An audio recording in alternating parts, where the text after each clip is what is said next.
lost, confused, afraid. These are words that describe not only my brother taking a walk in the woods, but also the unfortunate thing that happens to some D&D parties. Today, we're going to talk about how to keep your D&D party together as a dungeon master.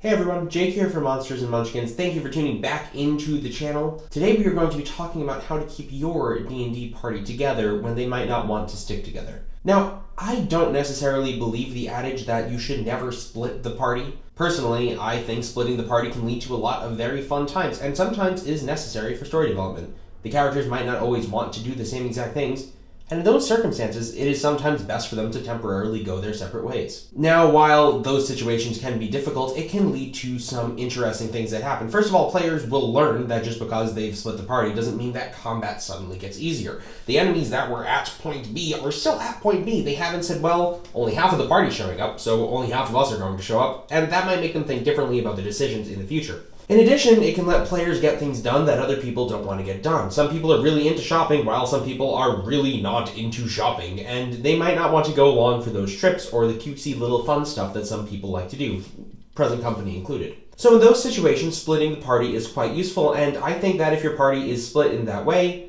it just means that you're telling a story that people are interested in the different parts of, and I don't necessarily think there's anything wrong with that, as long as it doesn't slow your campaign down in the long run. Now, what I'm more talking about here is truly applicable to any RPG, and that is how to get your party to work together. In Tasha's Cauldron of Everything, they recently put out a social contract, which we've talked about in these videos before, but essentially the social contract for a role-playing game is that there will be a mutual respect between player and dungeon master, and that part of that respect is the dungeon master is going to tell a story that everybody's interested in, and the other part of that is the players are going to work through that story in a respectful way to both the DM and the other players at the table. While this sounds relatively straightforward, it doesn't always work as well as we hoped.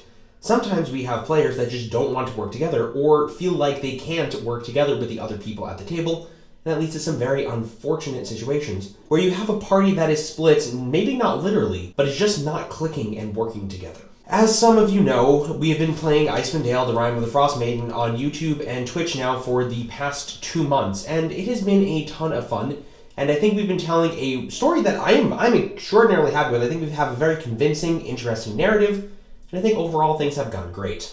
However, there's always a however, there has been problems within the party itself, and this is somewhat expected. It's Icewind Dale.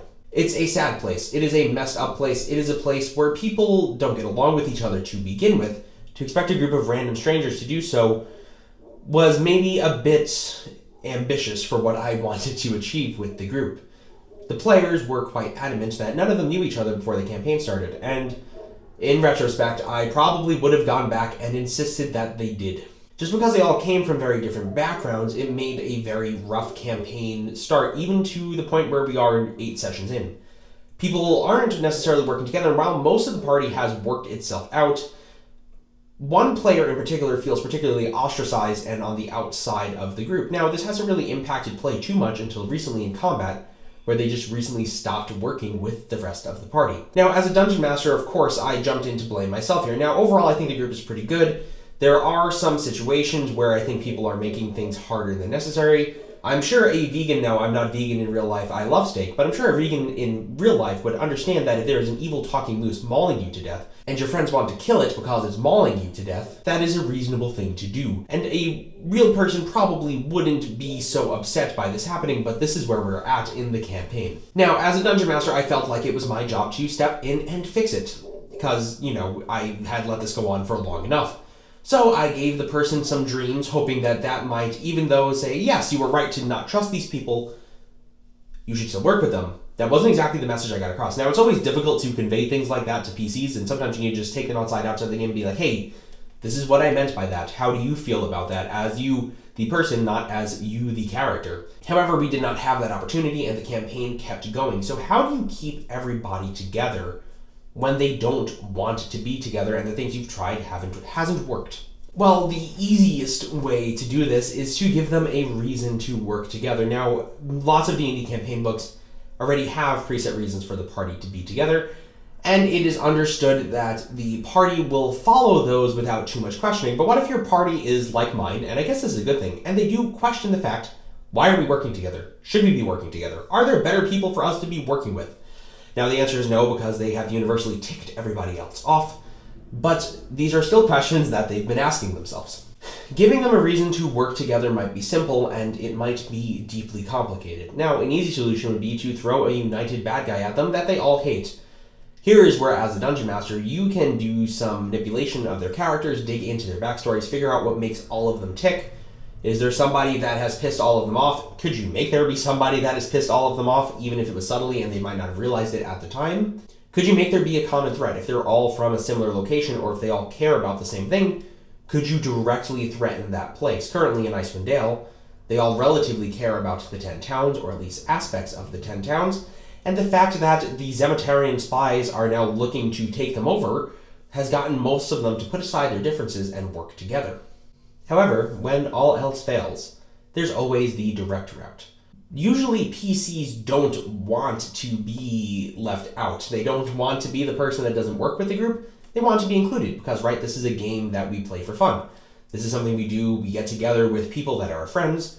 We tell a story with them. And generally speaking, we want to have a good time and be all contributing to the narrative that we are trying to get across here. So, the direct route is always an option. This could be maybe if you're particularly comfortable with the person, possession, outside influence by a god, archdemon, archdevil, someone they're related to, a family member that they care closely about, an old mentor that they care closely about, giving them a piece of advice, a very powerful ruler demanding that they do something, a cult leader subtly suggesting it through metaphors which the players latch onto. Any of those things would be a good way to get your PCs to kind of think about the situation that they're in and begin putting their resources together once again to work out the party. Now, this is something you can implement starting from the beginning of the campaign and is something that is relatively easy to do. In a different game system, Call of Cthulhu, that we are going to be starting up every Wednesday on the channel, two of the PCs already know each other, and they are going to, assuming once they work out their differences for trying to kill each other in the previous campaign, work together because they are aware of the threat of the old gods of Narlanthotep and what that poses to society because they've seen firsthand what that can do and what that does. The third PC that we are going to be adding into that campaign, however, I've already spoken to him about his character, is going to be someone that is very motivated to work with the party. And this is something that really should be, and I messed this up, this is something that should really be emphasized at Session 0. This is a campaign. This is a campaign that we're not only going to be playing, but we're going to be streaming.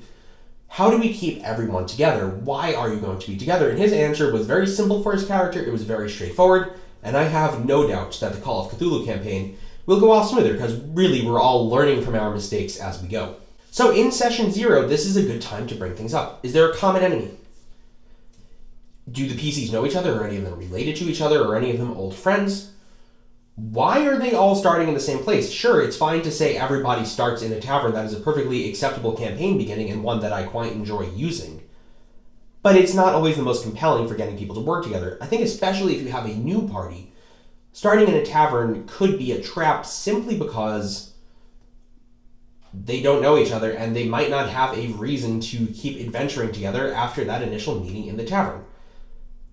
The jailbreak, I feel, generally speaking, is a good way to get the party working together and working against a common enemy. However, do the jailbreak correctly. I can do a whole video on starting a campaign, but generally speaking, don't make it impossible for them to get out and die. If that's a situation that happens later in the campaign, whatever.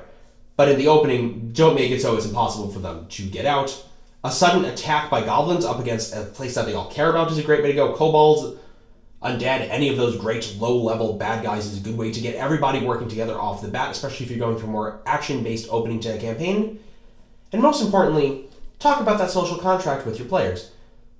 Make sure that everybody will be doing their best job, as we've talked about in this video, to keep the party together, but also that it is understood that we are all doing this for fun, and it shouldn't necessarily be taken seriously to the point where anybody is not having that degree of fun. And of course, if nothing can be resolved, I'm sure there's always other playgroups that these sorts of not fun could go find a place to play at. I would like to say I am not complaining about Icewind Dale by any stretch of the imagination. I am very happy that my players take their characters this seriously, and that they're this willing to dive into the depths of what it means to roleplay their characters. These are just the ways that I am making sure that everybody's going to be staying together, and I'm sure some people out there have experienced similar things and want to make sure that their friends and the party has an awesome time. I hope you guys enjoyed this video.